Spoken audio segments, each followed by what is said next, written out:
अस्सलाम वालेकुम। Welcome to talimdost.com। Chapter number 12 जिसका नाम है एप्लीकेशन ऑफ ट्रिग्नोमेट्रिक।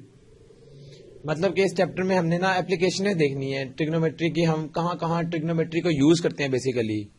तो उससे पहले हम ये देखेंगे इस चैप्टर के बेसिकली कंटेंट्स कौन कौन से हैं। सबसे पहला जो कंटेंट है वो हम देखेंगे इसका इंट्रोडक्शन।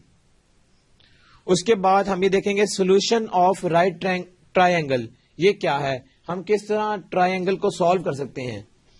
उसके बाद ऑब्लिक ट्रायंगल्स क्या होती हैं, देन ऑब्लिक ट्रायंगल्स को सॉल्व करना, सोल्यूशन ऑफ ऑब्लिक ट्रायंगल्स। फिर उसके बाद एक इंपॉर्टेंट आर्टिकल होगा इस चैप्टर का,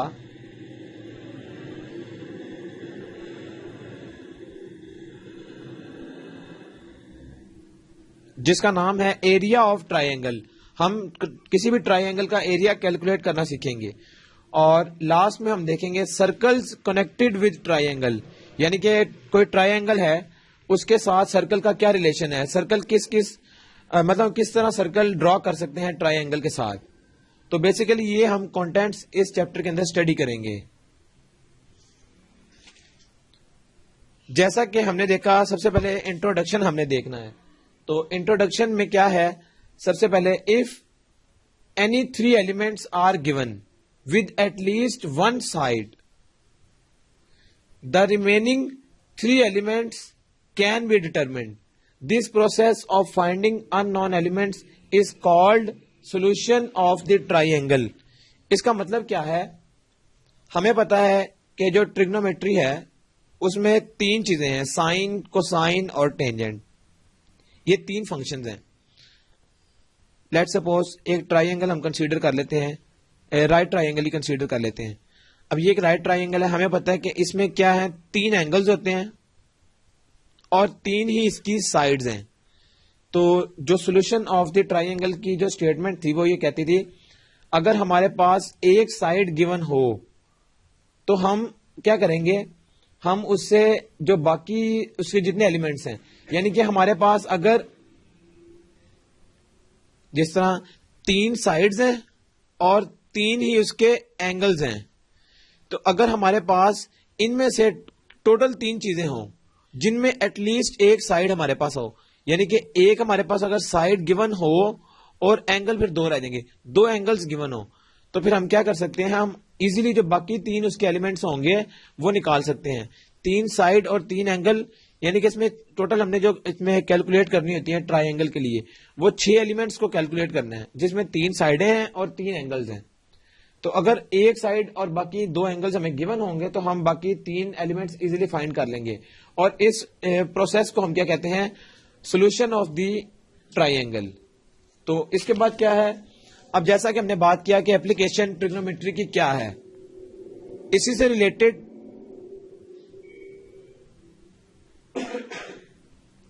रिलेटेड हमारे पास ट्रिग्नोमेट्री जो इसकी एप्लीकेशन है वो क्या है, one of the advantages of trigonometry lies in finding height and distance of inaccessible objects. यानी कि वैसे तो इसकी एप्लीकेशंस बहुत ज्यादा हैं ट्रिग्नोमेट्री की, लेकिन जो हमें चैप्टर नंबर 12 में डिस्कस करेंगे वो उसमें हाइट होगी, हमने किसी चीज की हाइट और डिस्टेंस अगर कैलकुलेट करना हो, इनएक्सेसिबल ऑब्जेक्ट्स यानी कि जहां तक हम पहुंच नहीं सकते लेकिन हम उनकी हाइट और डिस्टेंस को कैलकुलेट करना चाहें, तो ट्रिग्नोमेट्री यूज करते हैं उसके लिए हम। तो ये इसका एक मेजर एडवांटेज है चैप्टर नंबर 12 में, जिसका हम जिक्र कर रहे हैं। अब जैसा कि हमने कहा था कि सोल्यूशन ऑफ राइट ट्रायंगल्स, ये हम किस तरह इसको करते हैं, राइट ट्रायंगल को सॉल्व। पहला केस हम कंसीडर करते हैं when measures of 2 sides are given, यानी कि जब हमारे पास 2 साइडें गिवन हो तो हम उससे ट्रायंगल को किस तरह सॉल्व कर सकते हैं। उसके लिए हम एक एग्जांपल कंसीडर कर लेते हैं। जैसा कि ये हमारे पास एग्जांपल है, solve right triangle ABC in which B is equal to 4, C is equal to 6। अब ये हमारे पास उसमें 2 साइडें गिवन है, वो हमें कह रहा है कि हमने इससे बाकी जो एलिमेंट्स थे इसके वो हमने फाइंड करने हैं। तो वो किस तरह करेंगे, हमें पता है कि जो राइट ट्रायंगल है वो कुछ इस तरह से है, जिसमें उसका एक एंगल 90 डिग्री होना लाजमी है और रिमेनिंग इसके दो एंगल्स होंगे। तो अब करना क्या है, हमें पता है कि लेट सपोज ये ए है, ये सी है, ये बी है, और बी के सामने ये स्मॉल बी, ए के सामने स्मॉल ए और सी के सामने स्मॉल सी। और लेट सपोज अगर ये गैमा है जो 90 डिग्री है, इसको हम अल्फा कंसीडर कर लें और इसको बीटा। तो क्या करेंगे हम, हमें दो साइडें गिवन है बी और सी। बी और सी गिवन है, हमने ए निकालना है और एक एंगल हमारे पास गिवन है गैमा 90 डिग्री, बाकी दो एंगल्स हमने निकालने हैं। तो हम करेंगे क्या, हमें पता है जो आइडेंटिटी थी तीन ट्रिग्नोमेट्रिक, साइन, कोसाइन और टेंजेंट, हम उनमें से किसी एक को यूज करेंगे और हम उससे ये ट्राइंगल राइट जो है इसको सॉल्व कर लेंगे। हमें पता है कोसाइन अगर हम लें अल्फा, वो किसके बराबर आएगा, वो आएगा बेस डिवाइडेड बाय हाइपोटेन्यूज, मतलब बी डिवाइडेड बाय सी। और हमारे पास बी भी है और सी भी है, तो हम क्या करेंगे, हमें पता है बी की वैल्यू क्या है, बी हमें गिवन था 4 और सी गिवन है 6। तो 4 को जब 6 से हमने डिवाइड किया, आंसर आता है 0.667। और जब हम अल्फा निकालना चाहेंगे तो कोसाइन इनवर्स हो जाएगा दूसरी साइड पर, कोसाइन इनवर्स 0.667।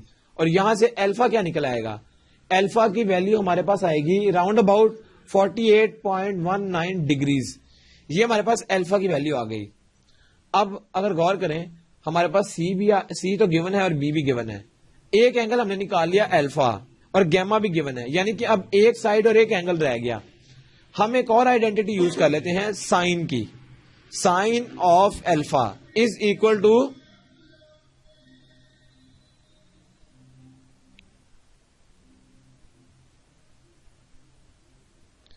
साइन की जो आइडेंटिटी थी वो किसके बराबर है, साइन बराबर आता है ए डिवाइडेड बाय सी। ये हमें पता है, जो परपेंडिकुलर होता है वो, और डिवाइडेड बाय हाइपोटेन्यूज। अब हमें परपेंडिकुलर निकालना है, तो किस तरह निकालेंगे, हम सी को मल्टीप्लाई कर देंगे साइन अल्फा से। तो ए किसके बराबर आ जाएगा, सी इंटू साइन अल्फा। सी क्या था, हमें गिवन था 6 मल्टीप्लाई बाय साइन, और अल्फा भी हमने निकाल लिया है, वो है 48.19 डिग्रीज। और अगर हम इन दोनों को मल्टीप्लाई करें तो हमारे पास ए की वैल्यू आ जाएगी 4.47। ये हमारे पास ए की वैल्यू निकल आई। अब गौर करें तो हमारे पास राइट ट्राइंगल है और उसके दो एंगल्स हमारे पास हैं, अल्फा भी है और गैमा भी है। हमें चाहिए बीटा, तो उसके लिए एक सिंपल जो रूल है, हमें पता है कि alpha plus beta plus gamma ये बराबर है 180 के, क्योंकि राइट जो ट्राइंगल है उसके तीनों एंगल्स का सम 180 डिग्री होता है। और अगर हमारे पास दो एंगल हो तो तीसरा हम निकाल सकते हैं। हमें चाहिए बीटा, तो हम क्या करेंगे, 180 में से अल्फा और गैमा माइनस कर देंगे, तो क्या बच जाएगा, जस्ट बीटा। तो 180 में से जब हमने 90 माइनस किया और अल्फा माइनस किया, अल्फा था 48.19, तो बीटा की वैल्यू फिर क्या बच जाएगी, बीटा आ जाएगा 41.81 डिग्रीज। ये बीटा की वैल्यू आ गई। तो इस तरह हम किसी भी राइट ट्राइंगल को सॉल्व कर सकते हैं। अगर हमारे पास एटलीस्ट एक साइड हो गिवन, तो हम उस एक साइड की मदद से हम तीनों में से कोई एक फॉर्मूला यूज करेंगे, साइन या कोसाइन या टेंजेंट, तो हम सिंपली इस तरह हम निकाल सकते हैं वैल्यूज। इसके बाद ये पहला केस था जब हमारे पास दो साइड्स गिवन हो। लेकिन अगर इस तरह से आ जाए कि हमारे पास व्हेन मैयर one side and one angle given, मतलब अब एक साइड और एक एंगल गिवन है, पहले सिर्फ दो साइड्स गिवन थी, तो इसको फिर हम किस तरह सॉल्व करेंगे, इसके लिए भी एक एग्जांपल हम देख लेते हैं। Solve right triangle in which alpha is equal to 58 degree, B is equal to 8। अब ये हमारे पास एक एग्जांपल है, राइट ट्राइंगल है, जिस तरह हम पहले देख रहे थे। राइट ट्राइंगल में एक एंगल उसने हमें दे दिया, वो है 58 और वो अल्फा है। लेट सपोज बीटा हमें जो गैमा है वो हमें पता है 90 डिग्री ऑलरेडी, और बीटा जो है वो निकालना पड़ेगा। तो हम इसको किस तरह सॉल्व करेंगे, जैसा कि हमारे पास दो एंगल तो आ गए, एक गैमा वो 90 डिग्री था क्योंकि वो राइट साइड पे है, बिल्कुल राइट पे है, तो 90 डिग्री, और अल्फा हमें गिवन है वो है 58 डिग्री। तो अगर हम बीटा निकालना चाहें, हमें पता है बीटा बराबर होगा 180 माइनस गैमा माइनस अल्फा। तो जब 180 में से ये दोनों माइनस करेंगे तो हमारे पास क्या बचेगा, 180 माइनस अल्फा माइनस गैमा, तो बीटा की वैल्यू क्या आएगी? बीटा बराबर आएगा, अगर हम 180 में से 90 माइनस करें तो 90 और 58 माइनस करें तो जस्ट 32 डिग्रीज। बीटा की वैल्यू हमारे पास आ गई। अब हमें चाहिए इसकी एक साइड गिवन है b इज इक्वल टू 8, बाकी दो साइड्स हमें चाहिए। तो बाकी दो साइड्स के लिए हम क्या करेंगे? हमें टेंजेंट का पता है कि टेंजेंट जो है अल्फा हमारे पास क्या था 58। अगर हम tan अल्फा लिख लें, tan 58 is equal to, tangent किसके बराबर होता है? ये होता है perpendicular divided by base. Perpendicular divided by base, perpendicular क्या होगा? ये था a, ये था हमारे पास c और ये हमारे पास था, लेट सपोज इसको अगर हम, क्योंकि बीटा है तो बीटा के सामने b है और गैमा के सामने c है, तो a ओवर b आ गया। इसके बाद हमने निकालना क्या है? a। तो a के लिए क्या करेंगे? b मल्टीप्लाई बाय tan 58 और b हमारे पास था 8 मल्टीप्लाई बाय tan 58। और जब हम इसको सॉल्व करेंगे तो हमारे पास a की वैल्यू 12.8 आ जाएगी सिंपली। अब हमारे पास एक साइड आ गई और एक गिवन थी, थर्ड साइड हमने निकालनी है। और अगर हम साइन वाली आइडेंटिटी यूज करें, sine alpha, sine 58 degree is equal to a divided by c, means perpendicular divided by hypotenuse. तो यहां से हमें c चाहिए। c के लिए क्या करेंगे? a को, ये जो इसका साइन 58 है ये नीचे आ जाएगा और c ऊपर चला जाएगा। तो c is equal to a divided by sine 58 degrees. और यहां से क्या आएगा? c is equal to a क्या था? a अभी हमने निकाला 12.8 और साइन 58 अगर हम देखें तो क्या होगा, वो दोनों को जब डिवाइड करेंगे तो c की वैल्यू हमारे पास सिंपली आ जाएगी 15.09। ये हमारे पास c आ गया, c भी आ गया, a भी आ गया, b भी आ गया और इसी तरह हमारे पास तीनों एंगल्स निकाल लिए हमने। तो ये था हमारे पास सोल्यूशन ऑफ राइट एंगल्स का तरीका। हमने सिंपली साइन को, साइन या टेंजेंट को यूज करना है और हमारा जो क्वेश्चन है वो इजिली सॉल्व हो जाएगा। तीन आइडेंटिटीज से हम इजिली सॉल्व कर सकते हैं। अब एक और आर्टिकल, एंगल ऑफ एलिवेशन, इसकी डेफिनेशन पहले हम देखेंगे। डेफिनेशन है the angle above the horizontal ray is called angle of elevation. इसी से मिलती जुलती एक और डेफिनेशन है एंगल ऑफ डिप्रेशन। ये डेफिनेशन क्या है? The angle below the horizontal ray. अब इन दोनों एंगल्स को हम डायग्राम की मदद से देखेंगे कि ये एंगल्स क्या है बेसिकली।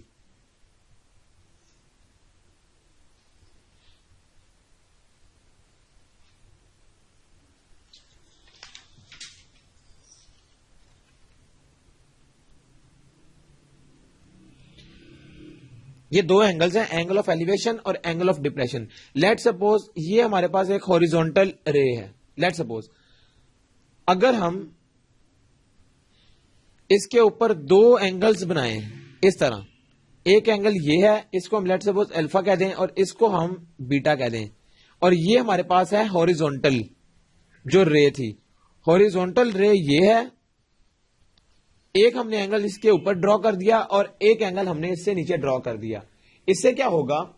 जो ऊपर हमने एंगल ड्रॉ किया, लेट सपोज इसको हमने ओ का नाम दे दिया, ये जो एंगल अल्फा है बेसिकली ये एंगल है एंगल ऑफ एलिवेशन, और जो बीटा है इसको हम कहते हैं एंगल ऑफ डिप्रेशन।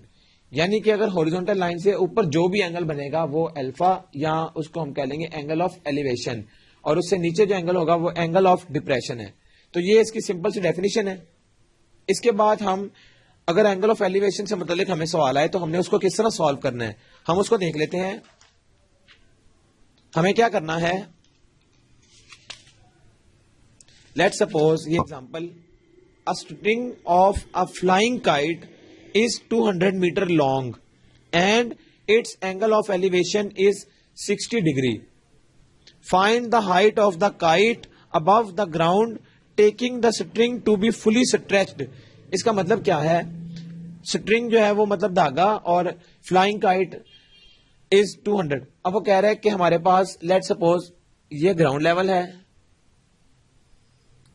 इसको हमने OA कह दिया।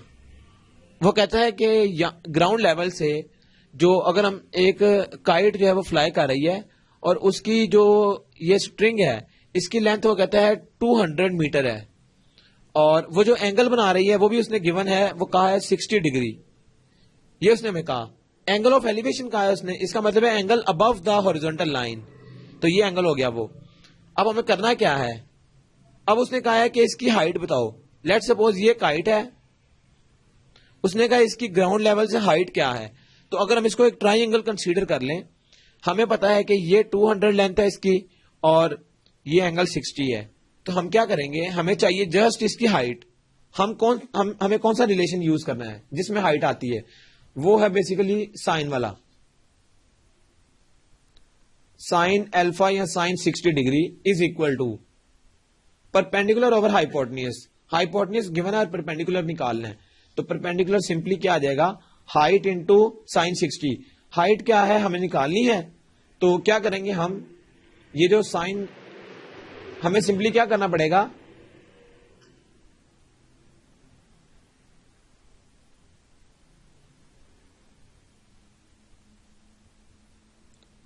हमें निकालनी है इसकी परपेंडिकुलर। तो परपेंडिकुलर निकालने का तरीका क्या है,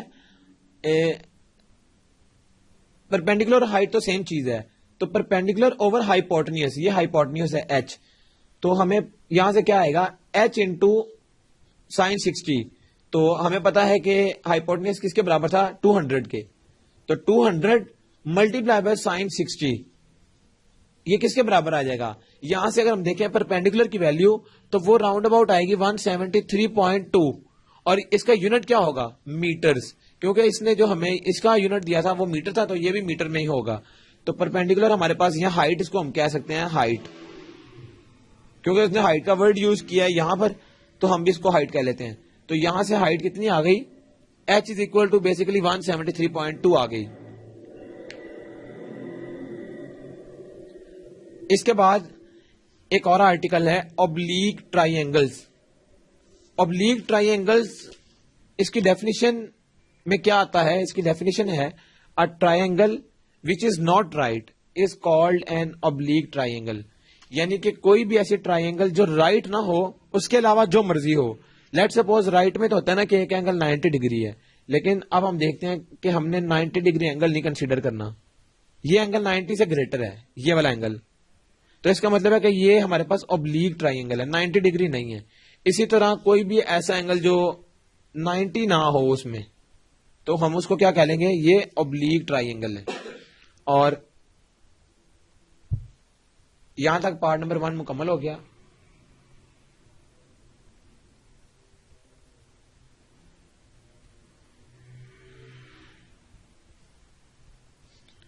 अब हमारा नेक्स्ट आर्टिकल है लॉ ऑफ कोसाइन। बेसिकली इस चैप्टर में हम जो कुछ लॉज को स्टडी करेंगे। तो लॉ ऑफ कोसाइन बेसिकली क्या है, इसकी स्टेटमेंट है a square is equal to b square plus c square minus 2bc cos alpha. ये जस्ट इसके हमने फॉर्मूलाज याद रखने हैं। ये फॉर्मूला ऑब्जेक्टिव टाइप में भी आ सकते हैं या एमसीक्यूज की फॉर्म में भी आ सकते हैं। हमें इस तरह से कोई इसमें चेंज करके वो दे सकता है। तो इसको हमने करना क्या है, इसको याद करने का तरीका बेसिकली क्या है, हमें एक फॉर्मूला याद करना पड़ेगा, उसके लिए हमें कोई निशानी रखनी है, और उसी से रिलेटेड जो इसके बाकी 2 फॉर्मूलाज हैं वो हम इजीली याद रख सकते हैं। तो पहला फॉर्मूला अगर हम देखें उसको किस तरह हमने चेक करना है, उसके बाद हम बाकी 2 सिंपली उसको याद रख सकते हैं। तो पहला फॉर्मूला है a square is equal to b square plus c square minus 2bc cos alpha, ये फॉर्मूला है। अब गौर करें कि जब ए स्क्वायर था तो यहां पर एंगल कॉज का कौन सा था, अल्फा, यानी कि ए से अल्फा, बी से बीटा और सी से गैमा। तो जब ए स्क्वायर की बात की तो यहां पर आ गया अल्फा, और दूसरी साइड में देखें ये बी स्क्वायर है, ये सी स्क्वायर है, और यहां पर बी सी 2 के साथ बी सी आ गया। तो ये रिलेशन है। बेसिकली जब भी यहां पर कोई लेटर आएगा, जिस तरह ए है तो अल्फा, अगर बी या सी आ जाए तो यहां पर बीटा या गैमा आ जाएगा। इसी तरह उसका जो उल्ट जो बाकी 2 रह गए वो यहां पर आ जाएंगे।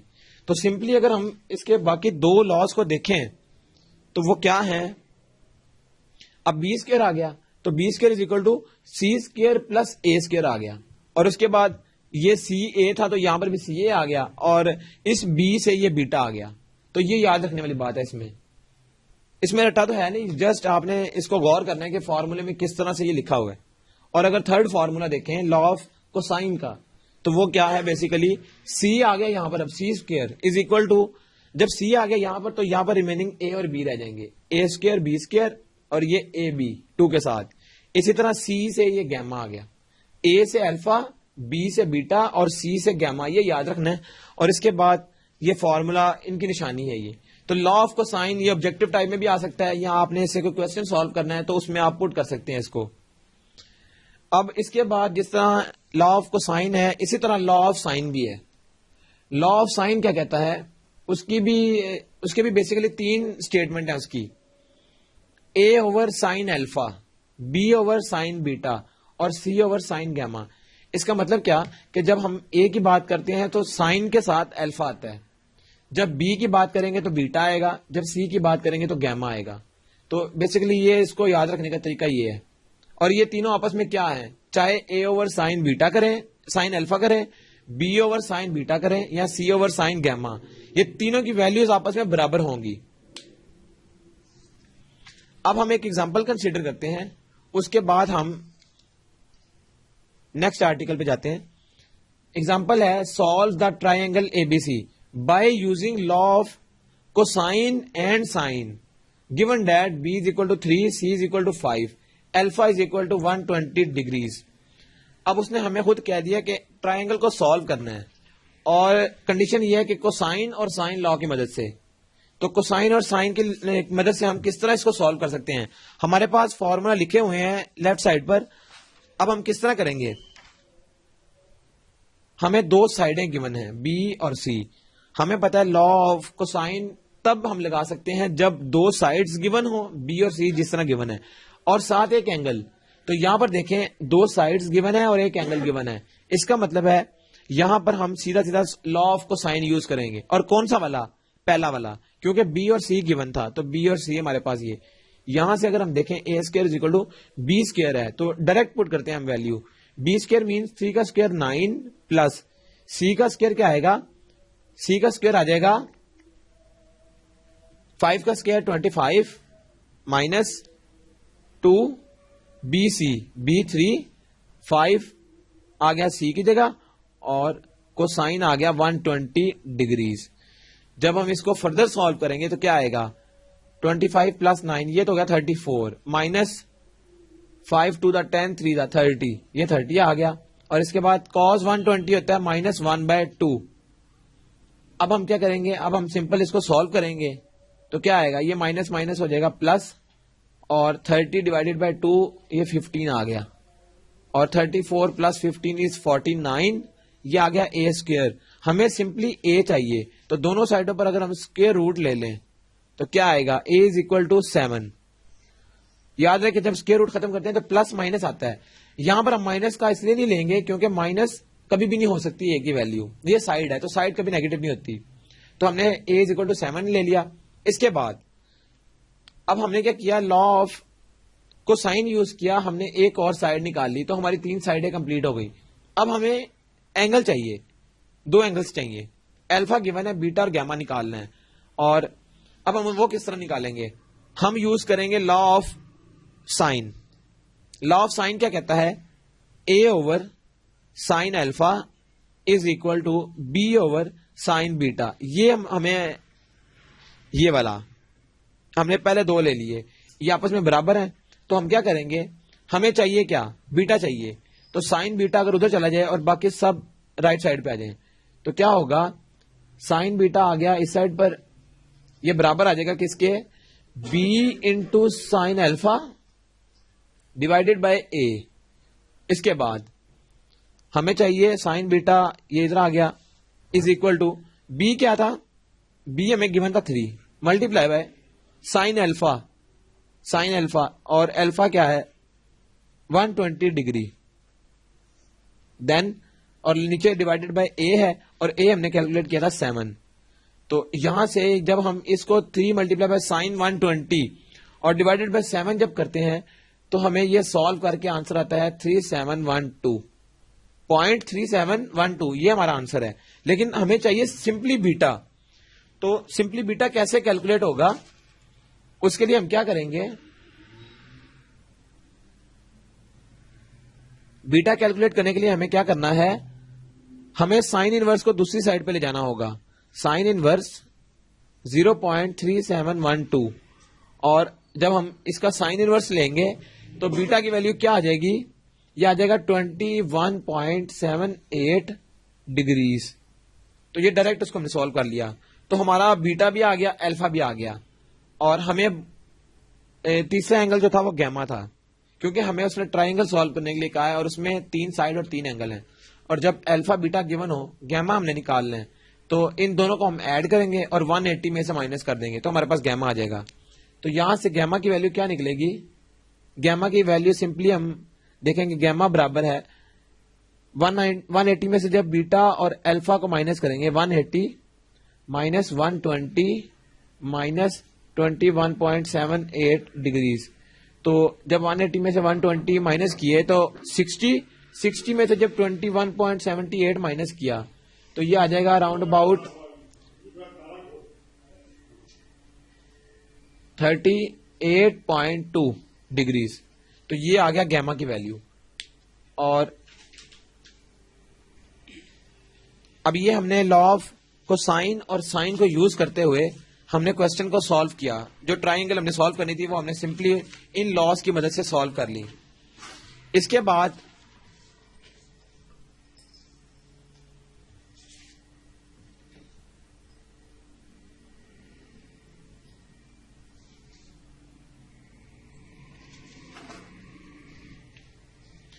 नेक्स्ट लॉ है लॉ ऑफ टेंजेंट। जिस तरह साइन का था, कोसाइन का था, अब टेंजेंट के लॉ हम देखेंगे। टेंजेंट के लॉ, इनको याद रखने का तरीका क्या है, a minus B divided by a plus B is equal to tangent alpha minus beta by 2 alpha plus beta by 2, और टेंजेंट उसका भी आ जाएगा। अब ये क्या है, a माइनस बी, जब a माइनस बी ऊपर, अब गौर करें माइनस वाली टर्म ऊपर है और प्लस वाली टर्म नीचे है, तो इधर भी क्या है, माइनस वाली टर्म ऊपर प्लस वाली नीचे। इसके बाद a माइनस बी है तो अल्फा माइनस बीटा आ गया, और डिवाइडेड बाई 2 तो दोनों तरफ है। उसके बाद नीचे प्लस है और यहां पर अल्फा प्लस बीटा बाई 2, और टेंजेंट लॉ टेंजेंट का था इसलिए टेंजेंट आ गया। इसी से रिलेटेड अगर हम बाकी दो देखें इसके फॉर्मूलाज, तो वो क्या बनेंगे, उसमें है b माइनस सी। जब b माइनस सी है तो बीटा माइनस गैमा आ जाएगा, और इसी तरह प्लस के लिए भी नीचे प्लस आ जाएगा। और थर्ड वन जो फॉर्मूला है वो इसका क्या है, वो फॉर्मूला है c माइनस ए, और जब c माइनस ए है तो इसका मतलब है गैमा माइनस अल्फा, तो गैमा माइनस अल्फा बाय 2 और इसका टेंजेंट, इसी तरह गैमा प्लस अल्फा बाय 2 उसका टेंजेंट। तो ये बेसिकली लॉ ऑफ टेंजेंट को याद रखने का तरीका है। अब ये तो सिंपली लॉ थे। अब हमने इसके बाद नेक्स्ट कुछ और लॉज देखने हैं।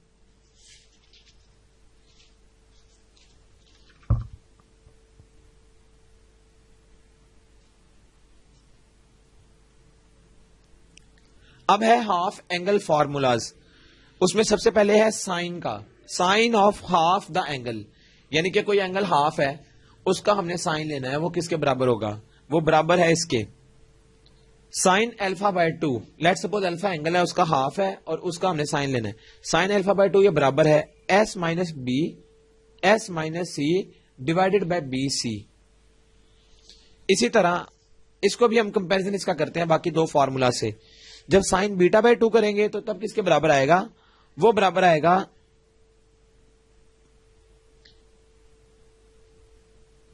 साइन बीटा बाय 2 बराबर आएगा basically s minus a divided by c ए।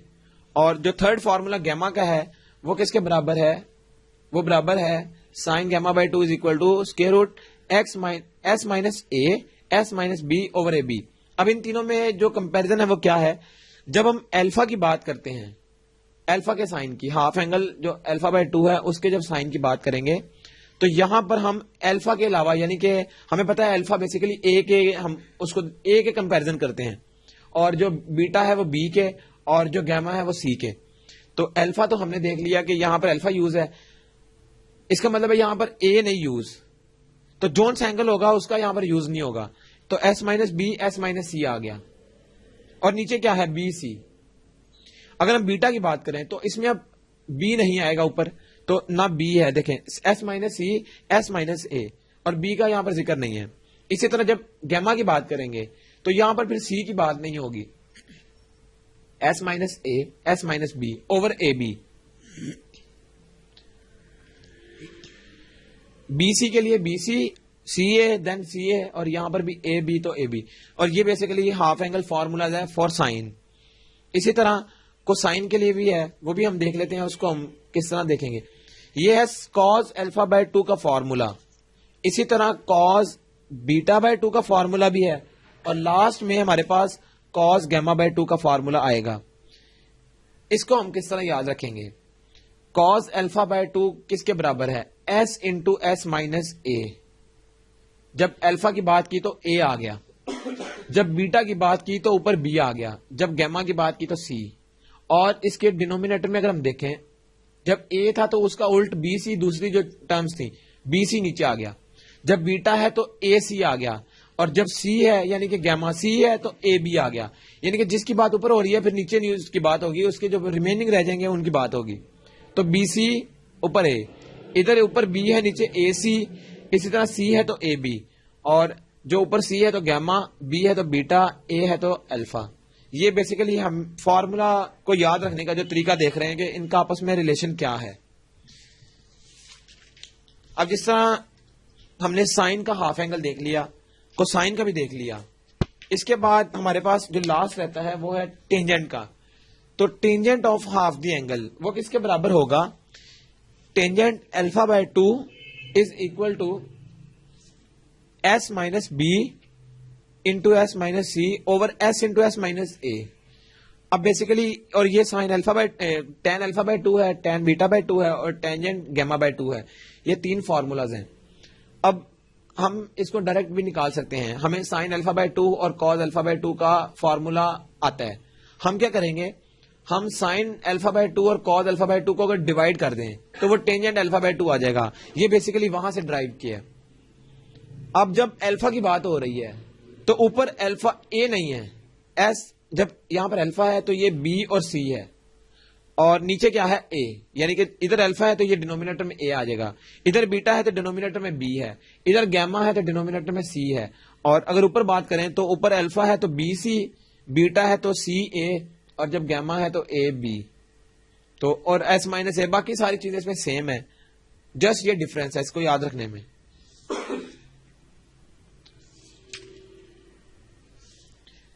यहां तक जो पार्ट मुकम्मल हो गया।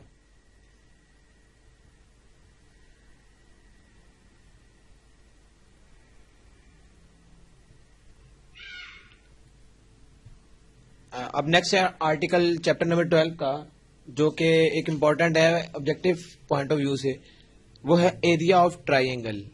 पहले हमने जस्ट ट्राइंगल की साइड्स और एंगल कैलकुलेट करना देखे हैं। अब हम देखेंगे हमने किसी ट्राइंगल का एरिया निकालना है, तो उसके लिए भी जस्ट कुछ फॉर्मूलाज हैं वो हमें याद रखने पड़ेंगे। अगर हम देखें तो पहला फॉर्मूला है 1/2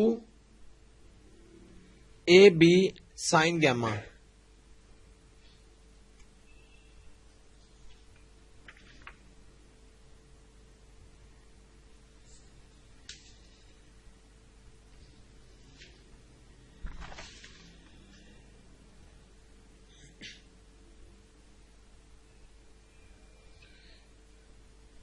एरिया ऑफ ट्राइंगल को कैलकुलेट करने के लिए हमारे पास, हम उसको डिनोट करते हैं डेल्टा से, इस तरह। इसके भी सिंपली तीन फॉर्मूलाज हैं। पहला फॉर्मूला है 1/2 बी सी साइन अल्फा। इसके बाद दूसरा फॉर्मूला है delta is equal to 1/2 A B sine gamma, और लास्ट वन है delta is equal to 1/2 B C भी हो गया, ए बी भी हो गया, अब रह गया ए सी साइन बीटा। ये फॉर्मूलाज भी बहुत सिंपल हैं। इनमें क्या है, दो साइड्स का जिक्र है और एक एंगल का जिक्र है। दो साइड्स, जो भी दो साइड्स हैं, जिस तरह बी और सी है तो यहां पर एंगल अल्फा आ गया, जब ए बी है तो एंगल गैमा आ गया यानी कि सी वाला, और जब ए सी है तो एंगल बीटा बी वाला। तो ये बेसिकली एरिया कैलकुलेट करने का फॉर्मूला है।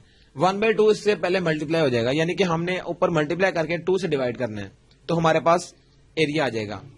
अब ये हमारे पास ट्राइंगल के एरिया को कैलकुलेट करने का फॉर्मूला है, लेकिन कब? जब हमारे पास 2 साइड्स और एक एंगल गिवन होगा, तो हम उनमें से कोई भी फॉर्मूला जो है ना वो यूज कर लेंगे।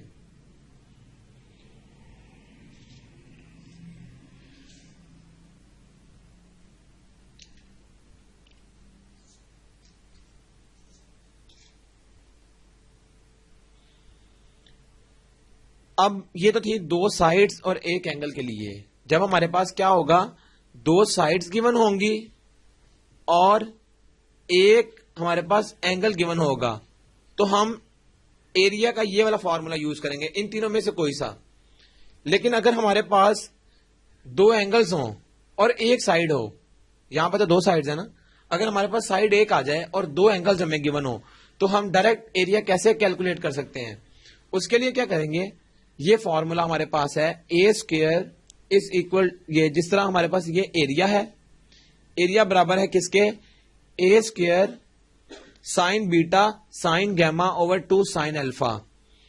इसी तरह अगर हम गौर करें, ये फॉर्मूला भी area is equal to b square sine gamma sine alpha divided by sine beta, और एक और फॉर्मूला भी सिमिलरली इसी तरह ही है, delta is equal to C square sine alpha sine beta divided by 2 sine gamma. अब इन तीनों में डिफरेंस क्या है, जब ए स्क्वायर आ रहा था तो नीचे अल्फा आ गया, जब बी स्क्वायर था तो साइन बीटा आ गया, जब सी स्क्वायर था तो गैमा नीचे आ गया। उसके बाद 2 तीनों में है, नीचे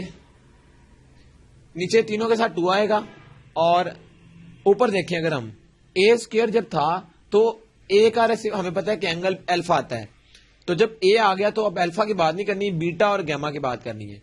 जब बी आ गया तो बीटा की बात नहीं करनी, गैमा और अल्फा की बात करनी है। इसी तरह जब सी आ गया तो अल्फा और बीटा की बात करेंगे, हम गैमा की बात नहीं करेंगे, वो हम नीचे बात करेंगे उसकी। तो ये इनको बेसिकली ये एरिया को कैलकुलेट करने के फॉर्मूलाज हैं, और ये फॉर्मूला कब होल्ड करेगा, जब 2 एंगल्स गिवन होंगे और एक साइड गिवन होगी। लेकिन यहां पर तो अगर हम गौर करें तो 3 एंगल्स हैं, तो हमें पता है कि तीसरा एंगल हम सिंपली निकाल लेते हैं ट्राइंगल के लिए, 180 में से हम माइनस करें तो हमें तीसरा एंगल मिल जाएगा।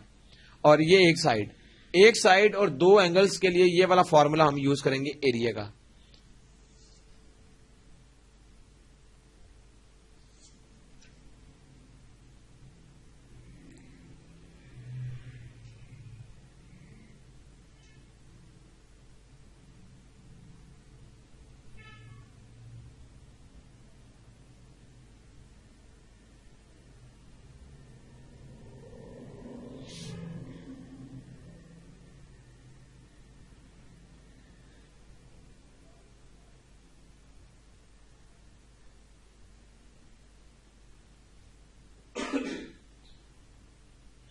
अब लेट्स सपोज हम एक एग्जांपल कंसीडर करते हैं कि हम एरिया निकालेंगे किस तरह।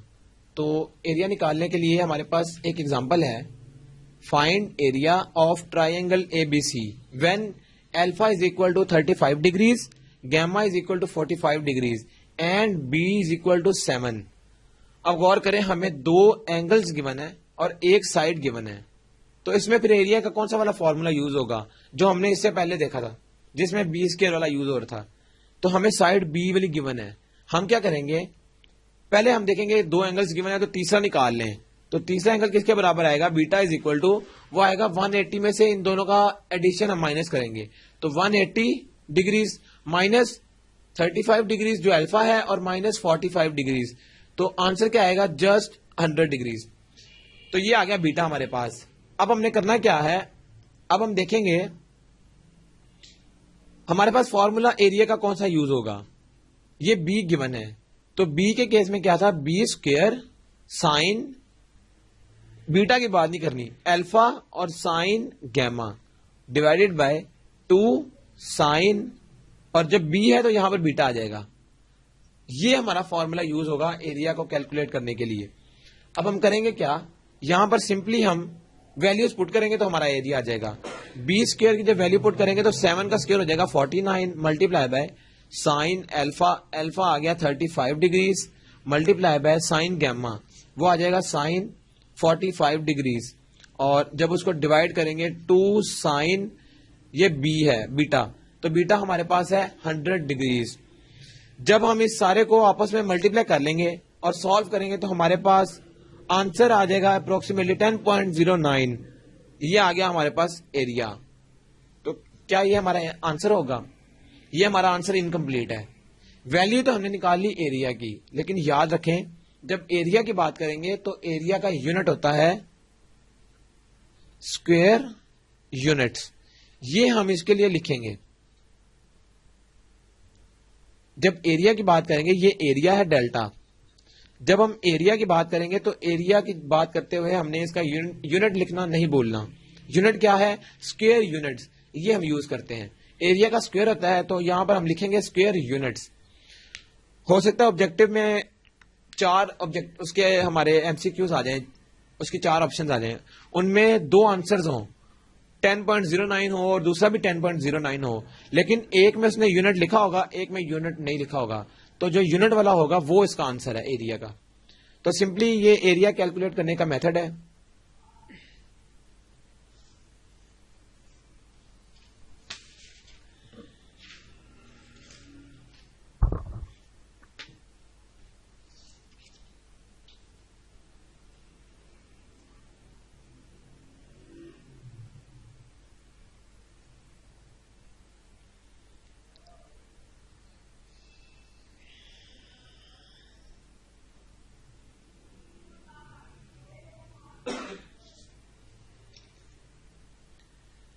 अब हम एरिया कैलकुलेट करने के लिए एक मोस्ट इंपॉर्टेंट फार्मूला देखेंगे जिसका नाम है हीरोज फार्मूला। ये फार्मूला बेसिकली बराबर है, जो डेल्टा है ये इसमें एरिया के बराबर है। Delta is equal to s into s minus A, S minus B, S minus c. ये बेसिकली, और इसका ऊपर स्क्वायर रूट। अब ये फार्मूला, इसको हम कहते हैं ये है हीरोज फार्मूला। इसको हम यूज करते हैं एरिया को कैलकुलेट करने के लिए।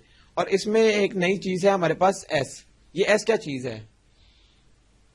बेसिकली जो एस है वो हमारे पास उसकी वैल्यू है, वो किसके बराबर है? एस हमारे पास आता है a plus B plus c divided by 2। यानी कि हमने तीनों साइड्स को ऐड करना है और उसको डिवाइड करना है 2 से, तो हमें एस मिल जाएगा। और एस की वैल्यू जब यहां पुट करेंगे तो हमें एरिया मिल जाएगा। तो अब क्या करेंगे हम? अब हम एक एग्जांपल देखेंगे और उसके बाद हमें पता लगेगा कि हीरो फॉर्मूला को यूज करके हम किस तरह एरिया निकाल सकते हैं। तो क्या करेंगे अब हम?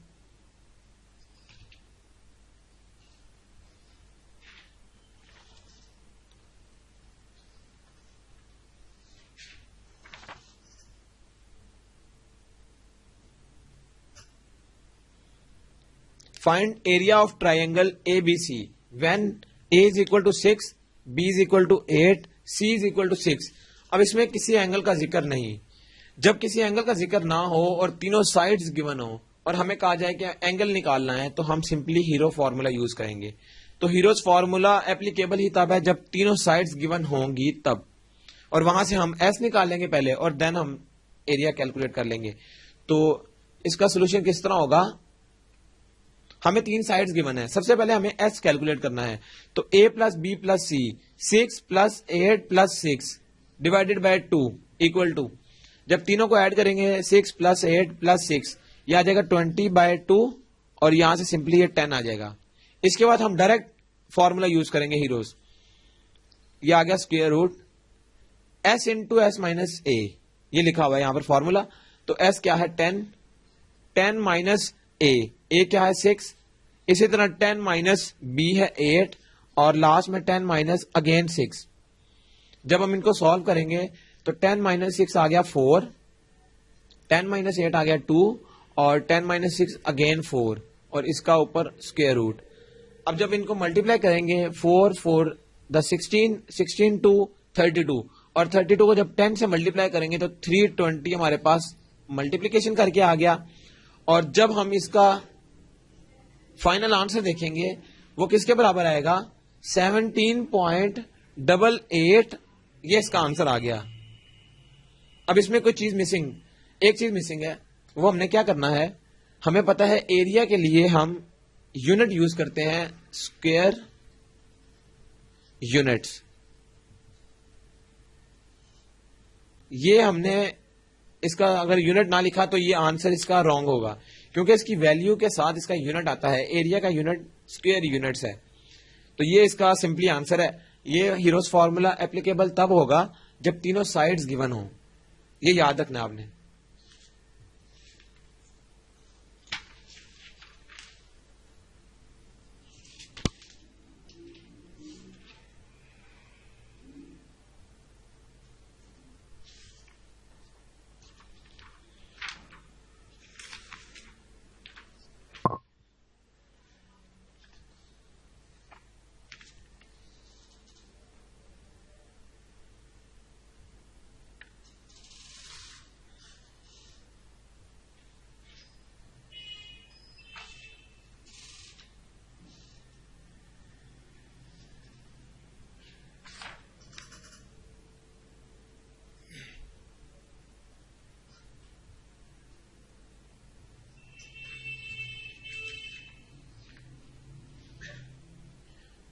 अब हमारा नेक्स्ट आर्टिकल है circles connected with a triangle. ये हमारा आर्टिकल का नाम है, सर्कल्स कनेक्टेड विथ ट्रायंगल। इसमें हमने देखना क्या है कि हम ट्रायंगल में सर्कल को कहां कहां ड्रॉ कर सकते हैं। तो उसकी बेसिकली उसको समझने से पहले हम इसकी कुछ डेफिनेशंस देखते हैं। सर्कम सर्कल, इसकी डेफिनेशन है the circle passing through the three vertices of a triangle is called a circum circle. इसका मतलब क्या है कि अगर हम देखें एक ट्राइंगल है, लेट्स सपोज, जिसकी तीन साइड्स हैं, ये ट्राइंगल है। अगर कोई ऐसा सर्कल जो इन तीनों साइड्स को इस तरह टच करे, सर्कम सर्कल क्या कहता है, अगर ट्राइंगल की तीनों इस तरह साइड्स को टच करे वो, तो इस सर्कल को हम कहते हैं ये सर्कम सर्कल है। और इसके लिए जो फॉर्मूला यूज करेंगे हम वो है कैपिटल आर, जो कि सर्कम रेडियस, इसको कहते हैं सर्कम रेडियस। ये आर सर्कम रेडियस है, यानी कि जब हम सर्कम सर्कल की बात करेंगे तो ये रेडियस का नाम सर्कम सर्कल है। और ये किसके बराबर आएगा, इसकी वैल्यू आएगी a/2 साइन एल्फा। इसी तरह इसका एक और फॉर्मूला है, वो बराबर है b/, अब जिस तरह a था तो साइन एल्फा था, तो b है तो साइन बीटा आ जाएगा, साइन बीटा। और लास्ट में अगर c की बात करें तो 2 साइन, इसमें सिंपली गैमा आ जाएगा। तो ये हम, अगर हमें सर्कम रेडियस निकालना है कैपिटल आर, और हमें एक साइड गिवन हो और एक एंगल गिवन हो, तो हम सिंपली इनमें से कोई सा फॉर्मूला, जो सा एंगल या साइड गिवन होगी, हम उसके मुताबिक वो फॉर्मूला यूज करेंगे और सर्कम रेडियस को कैलकुलेट कर लेंगे। तो ये सर्कम सर्कल की हमने बात कर ली। इसके बाद हमारे पास, और इसमें हमारे पास एक और फॉर्मूला भी है जो हम बाज़ दफा यूज करते हैं प्रूफ करने के लिए या वैल्यू को कैलकुलेट करने के लिए। Capital R is equal to ABC divided by 4 into area, यानी कि ये वाला फॉर्मूला भी यूज किया जाता है बाज़ दफा। इसमें क्या है, जब हमारे पास तीनों साइड्स गिवन हो और साथ एरिया गिवन हो। अगर साइड्स गिवन है तो एरिया तो हम कैलकुलेट कर ही सकते हैं, यानी कि जब हमारे पास तीनों साइड्स गिवन हो तो तब सर्कम रेडियस निकालने का फॉर्मूला हम ये यूज करेंगे। जब एक साइड और एक एंगल यूज हो रहा होगा तो उसमें हम ये वाला फॉर्मूला यूज करेंगे। ये बेसिकली इसमें फॉर्मूलाज बहुत ज्यादा हैं इस चैप्टर के लास्ट में। तो अब इसके बाद ये तो हो गया सर्कम सर्कल। अगर हम देखें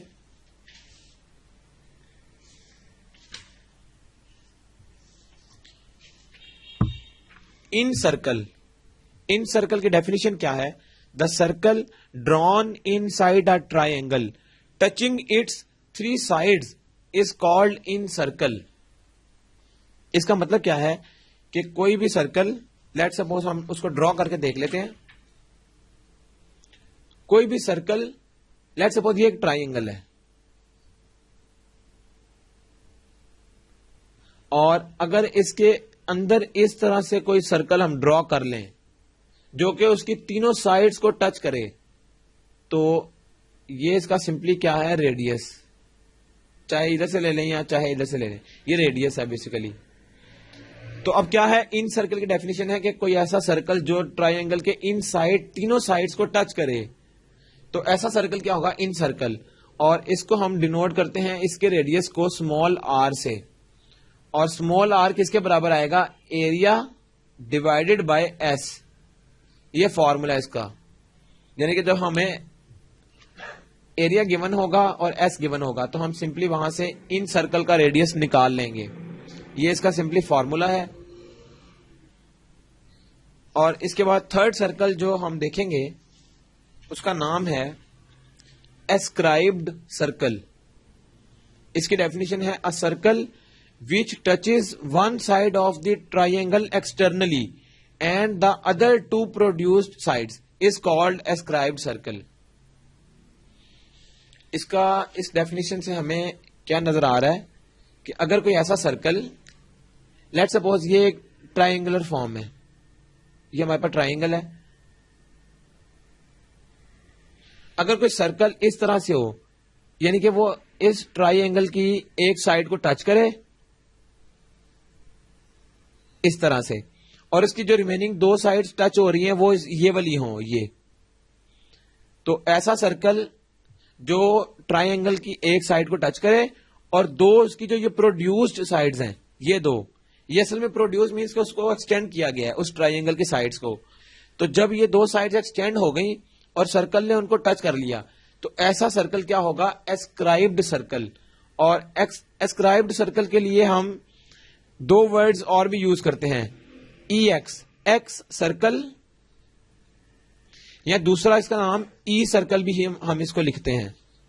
तो ये बेसिकली एस्क्राइब्ड सर्कल कह लें, एक्स सर्कल कह लें या ई सर्कल कह लें, ये तीनों नाम सेम है।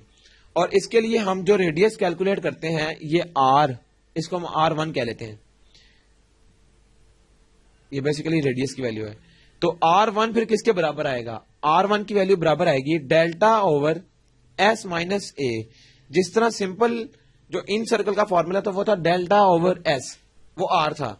अगर हम R1 की बात करेंगे तो S में से A माइनस करेंगे, जब R2 की बात करेंगे तो S में से फिर क्या माइनस करेंगे, B, और जब R3 की बात करेंगे तो फिर क्या करेंगे, डेल्टा में से क्या माइनस करेंगे, S में से क्या माइनस करेंगे, S माइनस C।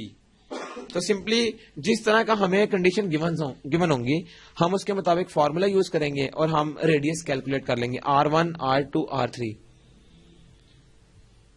अब अगर हम गौर करें तो ये हमें सारे फॉर्मूलाज गिवन थे। हो सकता है हमें कोई मल्टीप्लिकेशन करके प्रूफ करना है या हमने कोई वैल्यू कैलकुलेट करनी है, दो ही सूरतों में आ सकता है ये सवाल। या प्रूफ करना है तो उसमें हमें ये पुट करनी पड़ेंगी वैल्यूज, या हमें वैल्यू कैलकुलेट करनी पड़ेगी, तब भी ये फॉर्मूला यूज होगा। अगर लेट सपोज हमें कोई प्रूफ की सूरत में आ जाता है तो फिर हम उसको किस तरह सॉल्व करेंगे।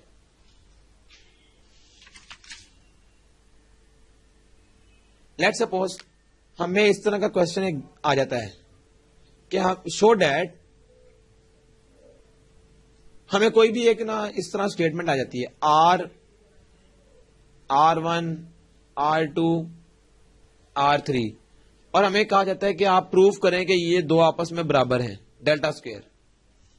इस तरह से इससे रिलेटेड कोई भी क्वेश्चन आ सकता है, प्रूफ में भी आ सकता है और उसकी वैल्यू कैलकुलेट करनी भी आ सकती है। जब ये वैल्यू कैलकुलेट करने में आता तो इतना पोर्शन आता है इसका कि आप इन सबको मल्टीप्लाई करें और आंसर बताएं।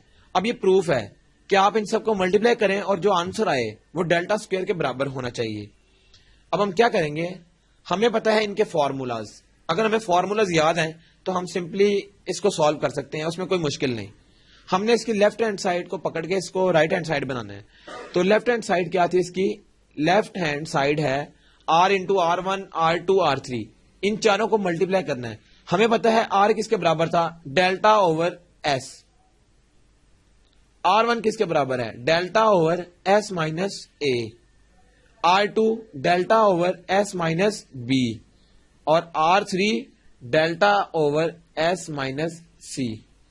हमें सिंपली फॉर्मूलाज याद थे, हमने उसमें वैल्यूज पुट की और हम अब देखेंगे कि ये इसको किस तरह सॉल्व करना है। आगे जस्ट ये सॉल्व रह गया है। अब गौर करें, डेल्टा की 4 ऊपर आ रहे हैं मल्टीपल, 4 दफा डेल्टा आ रहा है, तो हम इसको इस तरह करते हैं कि डेल्टा स्क्वायर कर लेते हैं। दो हमने इसको स्क्वायर किया और इधर भी स्क्वायर कर लिया। इसके बाद इसके नीचे क्या आ रहा है, s इंटू एस माइनस ए, S minus B, S minus c. हमने सिंपली इन सबको आपस में मल्टीप्लाई कर लिया। अब हम देखेंगे कि हमें आगे किस तरह मूव करना है। जैसा कि हमें ये सारा एक्सप्रेशन नजर आ रहा है कि इस तरह के एक्सप्रेशन हमने हीरोज फॉर्मूला में देखा था, और ये एक्सप्रेशन बेसिकली बराबर किसके था, ये बराबर था डेल्टा के। लेकिन कब, जब इसके ऊपर स्क्वायर रूट भी था। अब इसके ऊपर स्क्वायर रूट नहीं, इसका मतलब है कि इसका स्क्वायर लिया गया है और इसका स्क्वायर रूट खत्म हो गया है, तो उसके लिए फिर हमें इसका भी स्क्वायर लेना पड़ेगा। तो बेसिकली ये बराबर है डेल्टा स्क्वायर के। अब हम क्या करेंगे, हम इसकी जगह डेल्टा स्क्वायर पुट करेंगे। ये ऊपर के डेल्टा स्क्वायर तो एज इट इज रहेंगे, नीचे क्या आएगा, डेल्टा का स्क्वायर, क्योंकि ये सब हीरोज फॉर्मूला से। ये मैं कहां से पता लगा, हीरोज फॉर्मूला। हमें हीरोज फॉर्मूला का एक्सप्रेशन याद था, हमने सिंपली इसकी जगह डेल्टा स्क्वायर पुट किया। अब ये डेल्टा स्क्वायर और ये डेल्टा स्क्वायर कट गया, तो क्या बचेगा पीछे, सिंपली डेल्टा का स्क्वायर। और अगर गौर करें तो राइट हैंड साइड पर भी डेल्टा स्क्वायर था। तो ये हम इस तरह इन क्वेश्चंस को प्रूव कर सकते हैं। अगर वैल्यूज कैलकुलेट करनी हो तो इसमें डायरेक्ट वैल्यू पुट करें तो आंसर आ जाएगा। तो चैप्टर नंबर जो 12 है उसमें स्टार्ट में कुछ डेफिनेशंस थी, देन उसमें फॉर्मूलाज काफी ज्यादा हैं, तो ये ऑब्जेक्टिव पॉइंट ऑफ व्यू से काफी इंपॉर्टेंट है। अब चैप्टर नंबर 12 तो कंप्लीट हो गया। जैसा कि ये आप लेक्चर को सुन रहे हैं, इस लेक्चर से आपकी प्रेपरेशन हम कह सकते हैं 30% है या 40% तक है। अब हर पार्ट के बाद जो हमारी तालीम दोस्त टीम ने इसमें कुछ एमसीक्यूज ऐड किए हैं, 15 एमसीक्यूज या 10 एमसीक्यूज, आपने उनको सॉल्व करना है। जब आप उनको सॉल्व कर लेंगे तो फिर आपकी प्रेपरेशन 30% 40% नहीं रहेगी, वो आपके एंटी टेस्ट के पॉइंट ऑफ व्यू से बढ़ के 90% तक जा सकती है। वो डिपेंड आपके ऊपर करता है कि अगर आप एमसीक्यूज को सॉल्व करेंगे तो फिर ही आपकी वो प्रेपरेशन होगी। तो आप काइंडली उन क्वेश्चंस को सॉल्व करें और उसके बाद फिर आपकी जो प्रेपरेशन है वो अच्छी है। तो यहां तक चैप्टर नंबर 12 कंप्लीट हो गया। Thank you very much.